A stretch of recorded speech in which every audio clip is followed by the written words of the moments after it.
আজকের রেসিপি মশালা ভিন্ডি।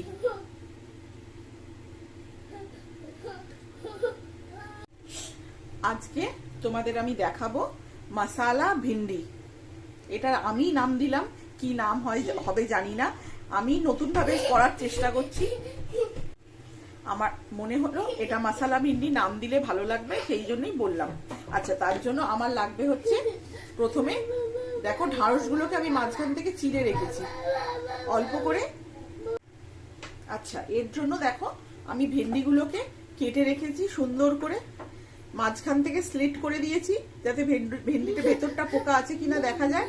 আমি কিন্তু লম্বা লম্বাই রেখেছি ভেন্ডিগুলোকে, তোমরা চেষ্টা করো লম্বাই রাখতে, না হলে কিন্তু সেই টেস্টটা আসবে না। আচ্ছা, এর মধ্যে আমি দেব হচ্ছে অল্প একটু বেসন। দেখো 1 চামচে বা 2 চামচে মতন বেসন দেব। ক্রিস্পি করার জন্য 1-2 চামচে যেরকম মনে হবে সেরকম বেসন তোমরা দেবে।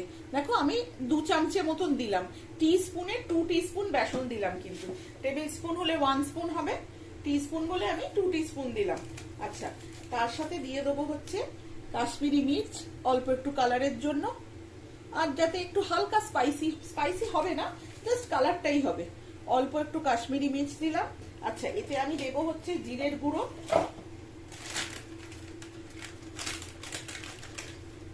দেখো অল্প একটু জিরের গুঁড়ো দিলাম।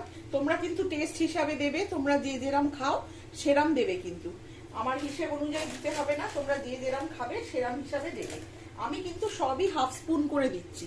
আচ্ছা, আর একটু দিলাম হচ্ছে গরম মশলা। এটা শাহি না দিলেও হবে, এমনি বাড়ির মানে কুড়িয়ে রাখা গরম মশলা দিলেও হবে, থিতিয়ে রাখা বা মিক্সিতে মানে ড্রাই মিক্সিতে পেস্ট গ্রাইন্ড করে রাখা গরম মশলা দিলেও কিন্তু হবে। আচ্ছা, তার সাথে আমি দেব হচ্ছে অল্প একটু নুন, যেটা মাস্ট অবশ্যই ভাবে দিতে হবে। ঢাঁড়স যেহেতু বেশি নুন কিন্তু লাগবে না, কেন কি ঢাঁড়স তো শুকিয়ে যাবে, বেশি নুন দিলে কিন্তু নুনটা বেশি হয়ে যাবে। আচ্ছা, অল্প একটু হলুদ, অল্প, খুব সামান্য, নালে কিন্তু একটা কাঁচা হলুদের গন্ধ থাকবে। এইটা দিয়ে আমি ভালো করে এটাকে মিক্স করে নেব। দেখো আমি কিন্তু এটাকে সুন্দর করে মিক্স করে নিয়েছি, দেখতে পাচ্ছ। পুরো মশলাটাকে চেষ্টা করবে ঢাঁড়সটাকে কিন্তু ধুয়ে তারপর কাটতে, আর পাখার তলায় শুকিয়ে নিতে, যাতে জল না থাকে, তাহলে কিন্তু মশলাগুলো ভালোভাবে বসবে না।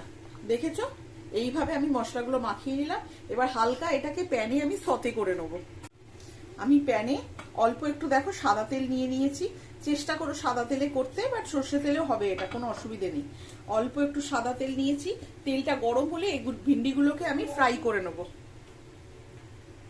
তেল আমার গরম হয়ে গেছে, আমি ভিন্ডিগুলোকে কিন্তু এবার ফ্রাই করে নেব তেলে দিয়ে।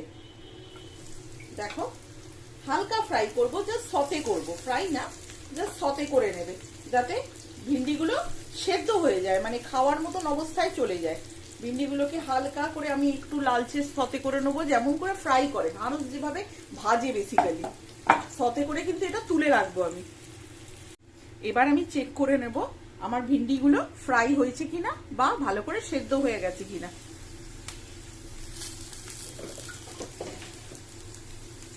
দেখো ভিন্ডি কিন্তু আমার ফ্রাইড হয়ে গেছে, আমি যেরকম সতে বলেছিলাম আমার কিন্তু ভিন্ডি সতে হয়ে গেছে। এই অবস্থাতে আমি কিন্তু ভিন্ডিগুলোকে তুলে রাখবো। যেখানে যেই পাত্রে মশলা মাখিয়েছিলাম সেই পাত্রে কিন্তু আমি ভিন্ডিগুলোকে তুলে রাখলাম। দেখে নাও, এ দেখো আমি কিন্তু ওই পাত্রেই ভিন্ডিগুলোকে তুলে রাখলাম। আমার হালকা সতে হয়ে গেছে। এবার আমি কড়াইতে মানে আমার প্যানে আবার অল্প একটু তেল দেবো। প্যানটা তোমরা চাইলে পরিষ্কার করে নিতে পারো, আমি এর মধ্যেই করব। এবার অল্প একটু সাদা তেল দেবো। দেখেছো, প্রথমে তেল আমি কম দিয়েছি কেন, ভিন্ডি কিন্তু পুরো তেলটা টেনে নেবে, তারপরে কিন্তু তোমাকে আবার তেল দিতে হবে, সেই জন্যই কিন্তু প্রথমে আমি তেলটা কম দিয়েছিলাম। ভিন্ডিটা ফ্রাই হয়ে গেছে, আমি সাদা তেল দিয়েছি, তেল গরম হয়ে গেছে। এই তেলের উপর এবার আমি পেঁয়াজগুলো দিয়ে দেবো। পেঁয়াজ কুচিয়ে রেখেছিলাম অল্প একটু, আমি একখানাই পেঁয়াজ কুচিয়েছি। পেঁয়াজ দিয়ে পেঁয়াজটাকে হালকা করে একটু ভেজে নেব, একটু লালচে হওয়া অবধি কিন্তু পেঁয়াজটাকে ভেজে নিতে হবে। আমার কিন্তু অনিয়ন দেখো ভালোভাবে ফ্রাইড হয়ে গেছে, একটু ব্রাউনিশ কালারও এসে গেছে। এই সময় কিন্তু আমার অনিয়নগুলো ফ্রাই যখন হয়ে যাবে, আমি অল্প একটু দিয়ে দেবো হচ্ছে রসুন, অল্প, খুব সামান্য। ঢাড়স টাড়সে খুব একটা রসুন যায় না, আদা রসুন এইসব যায় না, বাট আমি যেহেতু মশলা ভেন্ডি করছি অল্প সামান্য একটু রসুন কিন্তু দেবে। সামান্য রসুন দিয়ে হালকা করে একটু নাড়াচাড়া করে নেবো। আঁচ কমিয়ে নাড়াচাড়া করবে, নাহলে কিন্তু এটা পুড়ে যাবে। রসুনটা বিচ্ছিরি একটা স্বাদ আসবে, দেখবে রসুন পুড়ে গেলে খুব বাজে একটা টেস্ট আসে। অনেকে পছন্দ করে, কিন্তু সেটা আলাদা রেসিপি, এই রেসিপিতে কিন্তু ভাল লাগবে না। এবার আমি এতে দিয়ে দেবো, এবার এতে আমি পরিমাণ মতো নুন দিয়ে দেবো। দেখো পরিমাণ মতো নুন দিয়ে দিলাম। অল্প একটু হলুদ দেব, আমার ভেন্ডিতে অলরেডি হলুদ দেয়া আছে। অল্প একটু হলুদ দেব, একটা ভালো কালার আসবে। হলুদ সবসময় দেওয়ার চেষ্টা করবে রান্নায়, হলুদে কিন্তু ব্যাকটেরিয়া নষ্ট করে, হলুদ খুবই উপকারী। অল্প অল্প একটুখানি যে কোনো রান্নাতেই চেষ্টা করবে হলুদ দেওয়ার, আজকের দিনে অন্তত। এতে আমি অল্প একটু জল দিয়ে দেবো, যাতে আমার রসুনটা পুড়ে না যায়। অল্প একটু জল দিলাম, জলটা একটুখানি ফুটে উঠবে, তাতে আমি দিয়ে দেবো অল্প একটু জিরের গুঁড়ো, খুব সামান্য জিরের গুঁড়ো দিয়ে দেবে। তোমরা কিন্তু এতে ধনের গুঁড়ো ব্যবহার করতে পারো, আমি করছি না। অল্প একটু জিরের গুঁড়ো অবশ্যই দেবে।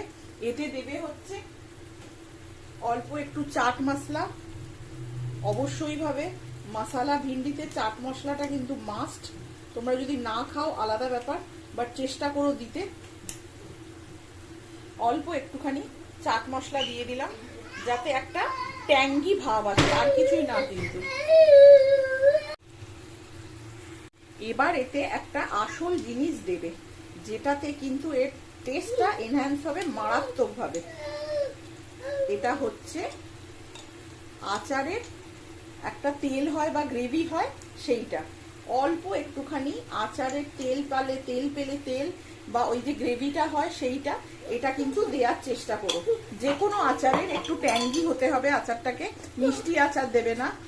আচারের তেল হোক গ্রেভি হোক সেটা কিন্তু দেবে।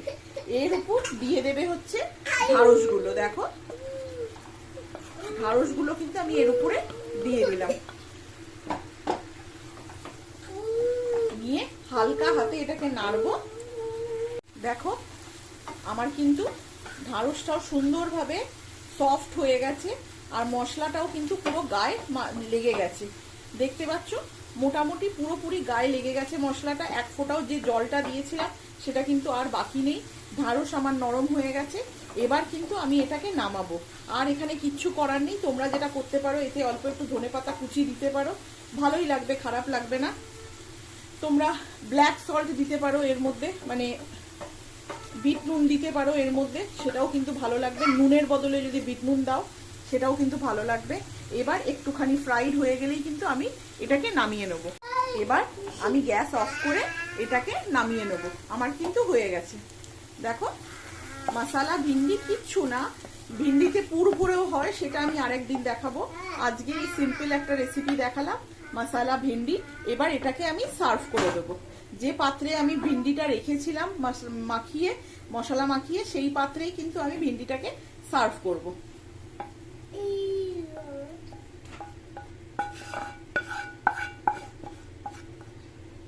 আমার মশলা ভিন্ডি কিন্তু রেডি অ্যান্ড সার্ভড। দেখো হয়ে গেল। খুব সিম্পল একটা রান্না। সিম্পল ঢাড়স অনেকেই খেতে ইচ্ছে চায় না বা পছন্দ করে না, তাদের জন্য কিন্তু এই রেসিপিটা ভালো লাগবে। একবার ট্রাই করে দেখতে পারো। আচার তোমরা স্কিপ করতে পারো, চাট মশলাটা বেশি দিতে পারো, ম্যাগি মশলা দিতে পারো, তার বিনিময়ে কিন্তু ভালোই লাগবে। ম্যাগি যে মশলা এক্সট্রা পাওয়া যায় দেখবে, সেই ম্যাগি মশলা দিয়েও কিন্তু এটা হবে, খুব ভালো টেস্ট হবে। রুটি দিয়ে খাওয়া যেতে পারে, ভাত দিয়েও ট্রাই করতে পারো, ভালোই লাগবে। আজকে তোমাদের জন্য এই রেসিপিটাই রাখলাম, কালকের জন্য আবার নতুন রেসিপি নিয়ে আসবো। আজকের জন্য চললাম, tata, thank you very much.